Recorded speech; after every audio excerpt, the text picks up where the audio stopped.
Ilha de Alcatraz. Uma rocha solitária nas águas geladas da Baía de São Francisco.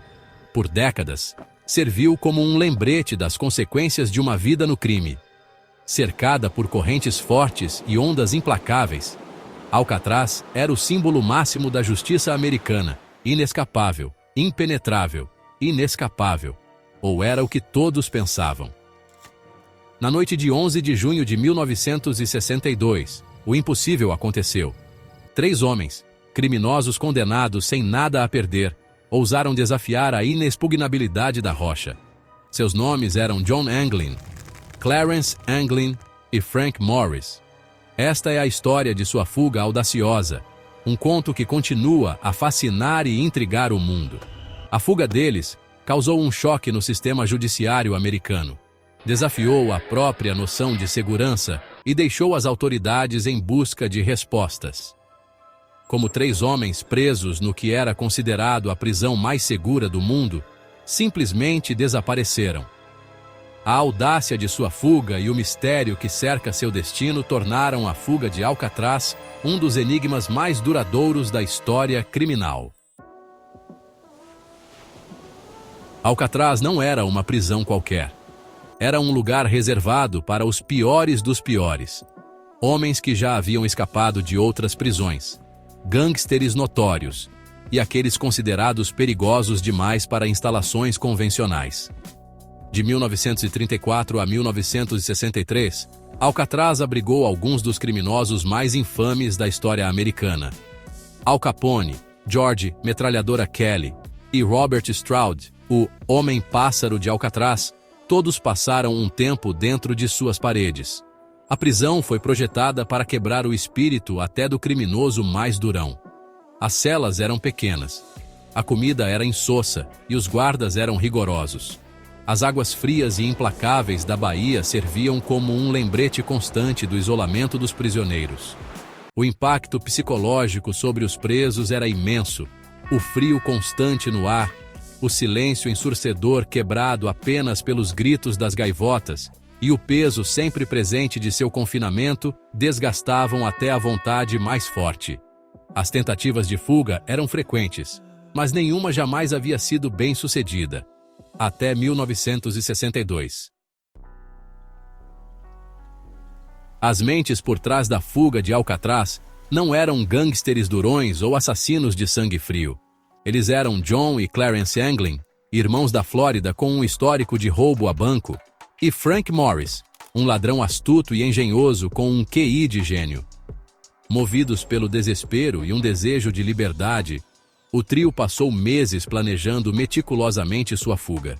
Seu plano era audacioso, intrincado e dependia da exploração de todas as fraquezas que eles pudessem encontrar nas defesas aparentemente impenetráveis da prisão.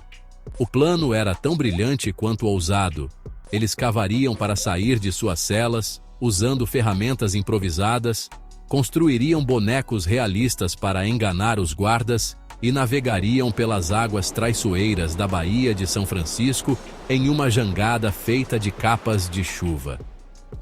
Era um plano tão extravagante, tão improvável, que poderia funcionar. Os fugitivos exploraram todas as falhas no projeto da prisão. Eles descobriram um duto de ventilação que levava ao telhado e lascaram o concreto ao redor das aberturas em suas celas, usando colheres, pedaços de metal afiados e um dispositivo semelhante a uma furadeira feito com o motor de um aspirador de pó. Eles esconderam seu progresso remendando os buracos com uma pasta feita de sabão, pasta de dente e pó de concreto. Para ganhar tempo após a fuga, eles criaram bonecos incrivelmente realistas de papel machê, sabão e cabelo de verdade contrabandeado da barbearia da prisão. Esses bonecos, colocados em suas camas, enganariam os guardas durante as verificações noturnas, dando-lhes uma vantagem crucial.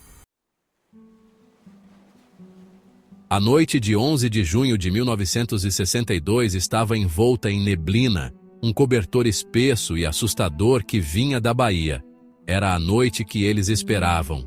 Com a rota de fuga pronta, o trio entrou no duto de ventilação, deixando para trás seus chamarizes. Eles emergiram no telhado e seguiram para o lado nordeste da prisão, onde haviam guardado sua jangada improvisada e coletes salva-vidas feitos de capas de chuva. Eles deslizaram para a água gelada e desapareceram na neblina. Na manhã seguinte, quando o sol queimava através da névoa, os guardas descobriram as celas vazias, as cabeças dos bonecos apoiadas nos travesseiros. A fuga era uma realidade. Apesar de uma caçada humana massiva, nenhum vestígio conclusivo dos irmãos Anglin ou de Frank Morris jamais foi encontrado.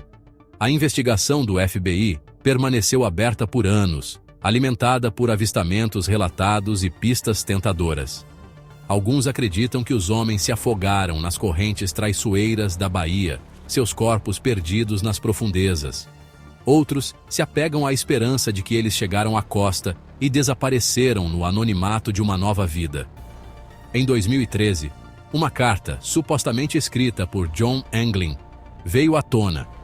A carta afirmava que os fugitivos haviam sobrevivido e estavam vivendo sob identidades falsas. Embora o FBI tenha considerado a carta inconclusiva, ela reacendeu o debate e deu nova vida à lenda da fuga de Alcatraz. Quer tenham morrido nas águas geladas da Bahia ou encontrado a liberdade no continente, a história da fuga de Alcatraz se tornou um fenômeno cultural. Inspirou livros, filmes e inúmeras teorias. A fuga representou o triunfo da engenhosidade humana e o poder duradouro do anseio do espírito humano por liberdade. A fuga de Alcatraz permanece um mistério não resolvido, uma história cativante que continua a capturar a imaginação e a despertar o debate. Eles conseguiram? Eles enganaram o sistema e trapacearam o destino? A resposta, como a névoa que os engoliu naquela noite fatídica, permanece indefinida. Mas uma coisa é certa: a lenda da fuga de Alcatraz, um testemunho do desejo humano duradouro por liberdade, continuará a perdurar, uma fonte de fascínio e especulação para as gerações futuras.